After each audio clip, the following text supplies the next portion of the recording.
नमस्कार। आज हम लोग फिर से चर्चा करेंगे बच्चों से संबंधित, छोटे बच्चों से संबंधित, क्योंकि हमारे आसपास मौसम चेंज होने के कारण ये चीज़ देखने में आ रहा है कि बहुत ज़्यादा जो दिक्कत और परेशानियों का जो हो रही है वो छोटे बच्चों के साथ ज़्यादा हो रही है। देखिए, इसका अगर आप देखें तो पिछले 10 से 15 सालों में बहुत बड़ा चेंजिंग भी हुआ है। कारण भी है कि अगर हम यहीं से 10 से 15 साल या 20 साल पहले ले लें, तो जिस तादाद में आज बच्चे बीमार पड़ रहे हैं, इस तरह की पहले स्थिति नहीं थी। तो इसका मेन कारण क्या होता है, और इसका जो मेन कारण है वो जानने के बाद अगर हम उस पर कार्य करते हैं तो सफलताएं हमको ज़रूर मिलती हैं। देखिए, इसका मेन कारण क्या है कि हमारे खान पान में अशुद्धि। और अशुद्धि कैसे है, तो जैसे कृषक हैं, आज खेती जो टोटल हो गई है रासायनिक डीएपी और यूरिया की, और वो रासायनिक चीज़ से खेती की हुई चीज़ जो है, जो पहले जो कह सकते हैं कि जैविक हुआ करती थी, और जैविक मतलब जीवन होता है, और रासायनिक चीज़ें होती हैं पैदावार तो बढ़ा देती हैं, लेकिन किसी चीज़ को जो कैपेसिटी अगर उससे ज़्यादा उस चीज़ को लिया जाए तो उसमें आंशिक रूप से बहुत सारे मिनरल और विटामिन जो होते हैं उसकी कमी आ जाती है। उसका जो मात्रा है वो तो बढ़ जाता है, लेकिन प्राकृतिक ने जिस फसल को जिस तादाद में अपने हिसाब से दिया था, हमने उसकी मात्रा बढ़ा दी तो उसकी गुणवत्ता घट गई। तो इसका कारण ही होता है कि आजकल जो छोटे से छोटे बच्चे जो हैं, अगर हम इसको ले लें 3 से लेकर के 14 साल के बच्चों के बीच की हम बात कर रहे हैं, तो वहाँ पर मौसम परिवर्तन होने से इनमें सबसे ज़्यादा जो है सर्दी, खांसी, जुकाम, बुखार, उल्टी, दस्त, इस तरह की बहुत सारी परेशानियों से इन्हें जूझना पड़ता है। और ऐसा नहीं है कि हमारे पास वो सुविधा ना हो, कि जो सुविधा हम बच्चों को ना दे रहे हों। अच्छे से अच्छा हम लोग दूध भी देते हैं, और बहुत सारी चीज़ें होती हैं जो कि हम लोग बच्चों को देते हैं, लेकिन फिर भी हमारे बच्चे जो हैं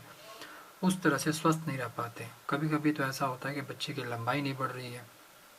कभी इस तरह का होता है कि बच्चे का किसी का आँख कमज़ोर होने लगा, कभी कभी तो ऐसा होता है कि कोई बच्चा जो है मानसिक रूप से कमज़ोर होने लगा। तो ये बहुत सारी चीज़ें जो है आज देखने को आ रही है हमारे आसपास के परिवेश में, समाज में।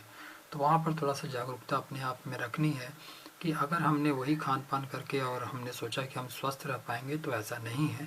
क्योंकि हमारे प्लेट से, हमारी थाली से बहुत सारे विटामिन और प्रोटीन जो है यूरिया और डीएपी ने ले लिया है। और आज का जो भोजन है वो बिल्कुल भोजन है जिससे कि आप अपने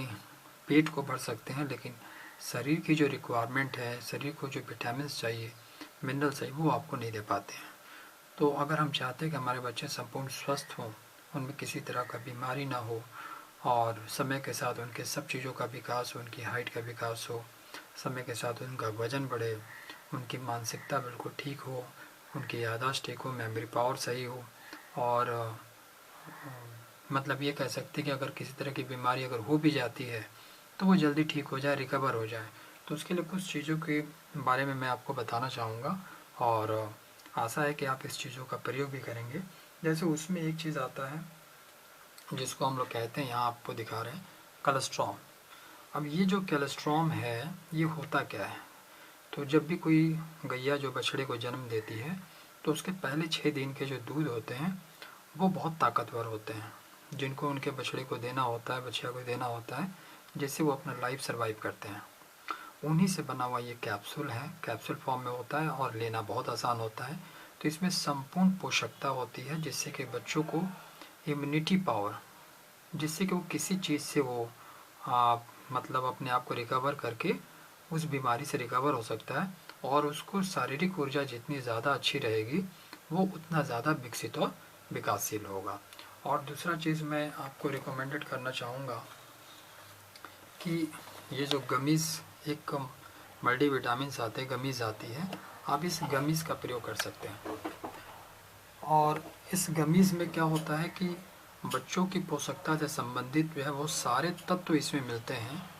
जिस तत्व की हमें और आपको और आपके बच्चों की ज़रूरत होती है। कि अगर खान पान में वो चीज़ें नहीं है, जैसे कि आँखों के लिए विटामिन ए चाहिए,